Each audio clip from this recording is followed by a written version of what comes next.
جن صاحب، کل ایک بیان جو کہ بھارت کے آرمی چیف سے منسوب ہے وہ سرفیس ہوا، اور اس میں جو بھی زبان استعمال ہوئی اور جو بھی الفاظ استعمال ہوئے، ایک سوال جو آپ خود ایک ماشاءاللہ سینئر افسر رہ چکے ہیں پاک فوج میں، ایک آرمی چیف کو ان معروضی حالات میں کہ جو اس وقت بھارت کا اور پاکستان کو بھی کرونا کے حوالے سے سامنا ہے، اس قسم کا بیان کیا معنی رکھتا ہے؟ کس کانٹیکسٹ میں لیا جانا چاہیے اس بیان کو جو آرمی چیف بھارت کا کل جو ان سے منسوب سامنے آیا؟ جی دیکھیے، بات یہ ہے کہ ابھی تک جو کچھ ہوتا آیا ہے اور جو نریندرا مودی گورنمنٹ اس وقت ہے ہندوستان میں یہ دیکھ رہا ہوں کہ وہ جو کچھ کہتے ہیں وہ کر گزرتے ہیں، اور وہ اس سے 1 انچ بھی پیچھے نہیں ہٹتے۔ سٹیزن امینڈمنٹ ایکٹ انہوں نے لانا تھا، وہ لا کے چھوڑا۔ پھر انہوں نے کشمیر کا سٹیٹس تبدیل کرنا تھا جو کانسٹیٹیوئنٹ اسمبلی تھی، اور کشمیر کو یو این ریزولوشنز کو ڈس ریگارڈ کرتے ہوئے، بائی لیٹرلزم کے تمام دروازے بند کرتے ہوئے انہوں نے کشمیر کو ایبزارب کرنے کا انتخابات سے پہلے کہا تھا، اور انتخابات کے بعد جب یہ حکومت برسر اقتدار آئی تو انہوں نے وہ کر دیا۔ صحیح ہے۔ جو وہ ابھی تک کہتے ہیں وہ کرتے ہیں۔ ٹھیک ہے۔ یہ کہنا کہ وہ توجہ ہٹانے کے لیے کر رہے ہیں، وہ پروپیگنڈا کر رہے ہیں، نہیں، ایسا نہیں ہے۔ میں سمجھتا ہوں کہ ان کے ہاں ایسا ڈیزائن موجود ہے، اور ان کے آرمی چیف ایکسٹینشن ہے اپنے نریندرا مودی گورنمنٹ کی، اور وہ کچھ کرنا چاہ رہے ہیں جو وہ کہہ رہے ہیں۔ ایک طرف تو وہ اس گاب میں کہ پاکستان کے اوپر الزام لگا رہے ہیں کہ ہم وہاں سے در اندازی کر رہے ہیں، یہ محض الزام نہیں ہے، اس کے پیچھے وہ اپنی ڈپلائمنٹ کر رہے ہیں، اپنی فارورڈ پلاننگ کر رہے ہیں، آرٹلری کی ڈپلائمنٹ کر رہے ہیں، ایمونیشن کی ڈمپنگ کر رہے ہیں،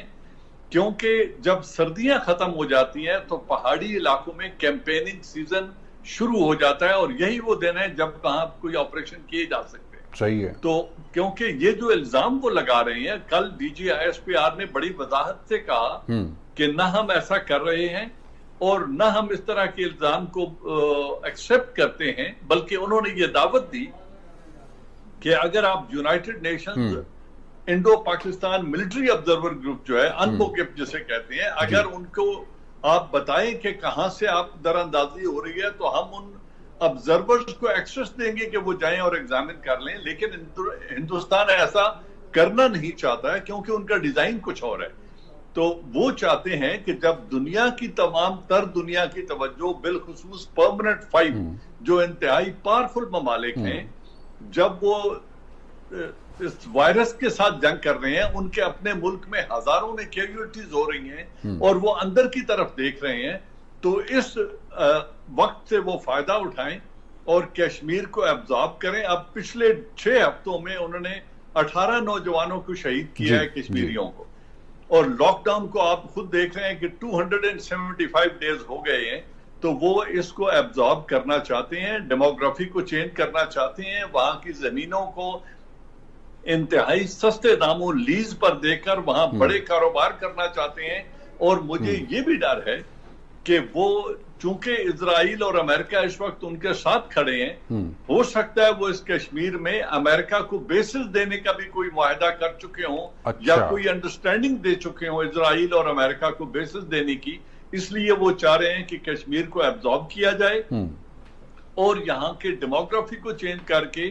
جو بڑی انویسٹمنٹس یہاں لائی جائیں اور یہاں پر اپنے بیسز بنوا دیے جائیں، تاکہ اگلا قدم جو پاکستان آزاد کشمیر ہے اس کی طرف اور گلگت بلتستان کی طرف اٹھایا جائے، اور سی پیک کو سیبوٹاج کیا جائے، جو چائنا کے ساتھ لنک ہے ہمارا گراؤنڈ لنک، اس کو کاٹ دیا جائے۔ اچھا، تو جن صاحب قطع کلامی کی معذرت، اگر مقبوضہ کشمیر میں اس نوعیت کے بیسز قائم کیے جاتے ہیں تو کیا اس کا آبجیکٹو پاکستان کے ساتھ ساتھ چائنا کو بھی اسٹرینگولیٹ کرنا ہو سکتا ہے؟ یقیناً اسی بات پہ تو اس کو انٹرنیشنل سپورٹ ملے گی، اسی بات پہ تو اس کو اسرائیل اور امریکہ کی سپورٹ ملے گی۔ وہ سب سے بڑی مارکیٹ ہے اس خطے کی، اور اس مارکیٹ کے ساتھ ساتھ چائنا کے اگینسٹ، جو چائنا اور یو ایس کی آپس میں رائیولری چل رہی ہے تجارت اور معیشت کے اعتبار سے، جو بڑھتی ہوئی معاشی انفلوئنس کو روکنے کے لیے امریکہ چاہتا ہے کہ چائنا کے جو روڈ بیلٹ انیشیٹو ہے اور جو بڑھتی ہوئی انفلوئنس ہے یوریشیا کی طرف اور سینٹرل ایشیا کی طرف، اس کو روکا جائے. اس سلسلے میں وہ انڈیا کو آن بورڈ لینا چاہتا ہے، اور تبھی یہ کام ہوگا. اگر وہ امریکہ کی یہ ڈیزائر پوری کریں تو اس کے خلاف نہ کوئی ریزولوشن پاس ہوگا، نہ یونائٹڈ نیشن اس کے اوپر کوئی سینکشنز لگائے گی، نہ امریکہ اس کے اوپر کوئی سینکشن لگائے گا، بلکہ دنیا کو بتانے کے لیے جس طرح ابھی ایک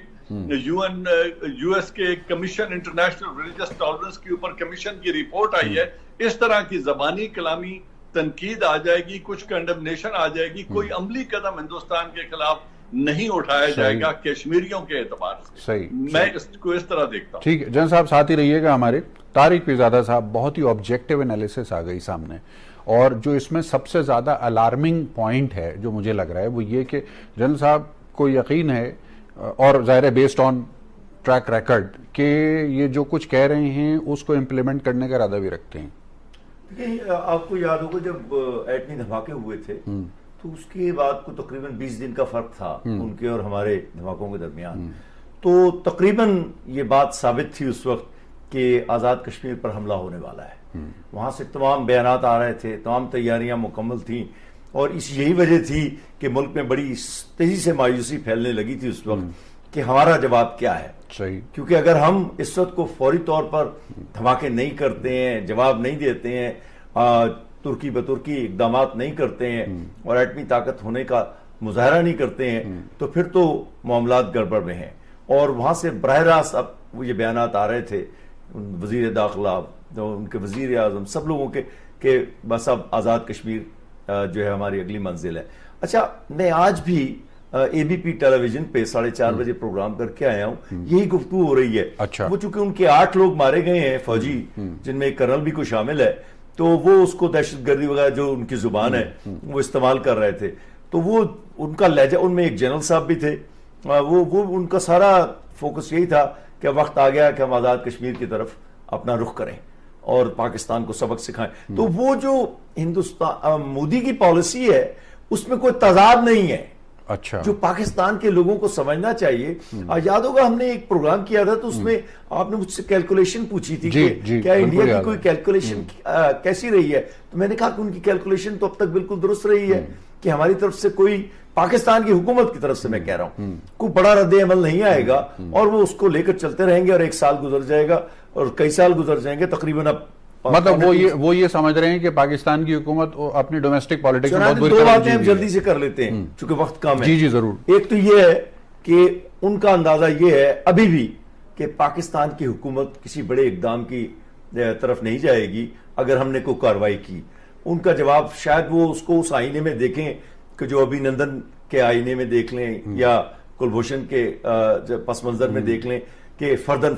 اقدامات محدود سطح کے اس سے زیادہ نہیں جائیں گے. یا یہ کہ اس کے بعد جو ہماری ایئر فورس نے کارروائی کی تھی بڑی کامیاب، وہ بھی ایک محدود تھی کیونکہ ہم اس کو پھیلانا نہیں چاہ رہے تھے. تو اس سے جو دشمن نتیجہ نکالتا ہے وہ یہ ہے کہ آپ میں یا تو صلاحیت کی کمی ہے، یا یہ ہے کہ قوت ارادی کی کمی ہے، یا آپ کی پالیسی یہ ہے، اور یا یہ ہے کہ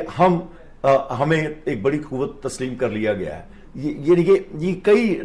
نتائج ہیں جو، چنانچہ یہ بالکل درست ہے بات، میں جنرل صاحب سے اختلاف نہیں کرتا، اور میرا ہمیشہ کا یہ تجزیہ ہے کہ وقت کی بات ہے. اگر ہم نے تحریک آزادی کشمیر کی منصوبہ انسانی بنیادوں پر، مالیاتی بنیادوں پر، نیم عسکری بنیادوں پر، عسکری بنیادوں پر مدد نہ کی تو بالآخر ایک بڑی جنگ کی صورت میں کبھی نہ کبھی تو ہمارا تصادم ان سے ہوگا. اور اس کو روکنے کا بہترین طریقہ یہی ہے کہ آپ اس تحریک آزادی کی مدد کریں عملاً، لیکن مجھے وہ نظر نہیں آتی ہے، اور یہ کرنا حکومت پاکستان نے. یاد رکھیے سر، ایف اے ٹی ایف لگایا ہوا ہے نا آپ کے پیچھے. جی ایک آپ کے پیچھے ایف اے ٹی ایف لگا ہوا ہے، آپ کیا کریں گے؟ جی میں دیکھیں وہ ساری باتیں نہیں کر سکتے. اگر خوف جو ہے، اگر خوف کو پالیسی کی بنیاد بنا لیا جائے، خاص طور پر خارجہ پالیسی کی اور عسکری پالیسی کی بنیاد پر، تو پھر دنیا میں ویتنامیوں کو کبھی جنگ نہیں لڑنی چاہیے تھی، شمالی کوریا کو کبھی جنگ نہیں لڑنی چاہیے تھی، کسی اور ملک کو بھی نہیں لڑنی چاہیے، نہ کبھی ماضی میں لڑنا چاہیے تھا. آپ نے نقصان تو اٹھانا ہوتا ہے، جنگیں فوائد کے اعتبار سے جو مادی فوائد ہیں، مطلب آپ نہیں بھی لڑنا چاہیں گے تو مسلط ہو جائے گی، آپ مسلط تو ہوگی نا، تو یہی تو اس کی پالیسی ہے، تو اس کو ذرا سا ذہن میں رکھنے کی ضرورت ہے۔ باقی یہ ہے کہ اگر آپ یہ کہتے ہیں کہ دیکھیں اب یہ 72 سال گزر گئے ہیں، یہ بھی ایک نقطہ نظر ہے نا، تو ان کا بھی تو یہی نقطہ نظر ہے کہ 72 سال گزر گئے ہیں، ہم نے اس کو اپنے ملک میں شامل کر لیا ہے، قانوناً بھی اور زمین کے قطع زمین کے طور پر بھی۔ باقی 1 کروڑ انسانوں کی جو آبادی ہے اس کا تناسب تبدیل کرنا، اب 20ویں صدی بہت بڑی تجربہ گاہ ہے، اس میں بے شمار قوموں نے یہ کام کیا ہے، میں نام نہیں لیتا، کچھ اس میں ہمارے دوست بھی ہو سکتے ہیں اور دوسرے لوگ بھی۔ تو پاکستان کے لیے یہ پیغام ہے، اگر آزاد کشمیر کو بچانا ہے، پاکستان کو بچانا ہے، تو آپ یقین کریں کہ آپ کو ایک بڑی مستحکم بنیادوں پر، مستقل بنیادوں پر ادھر کی تحریک کی مدد کی طرف دیکھنا ہوگا، ورنہ کبھی نہ کبھی ان لوگوں نے ہاتھ تو ڈالنا ہے۔ سر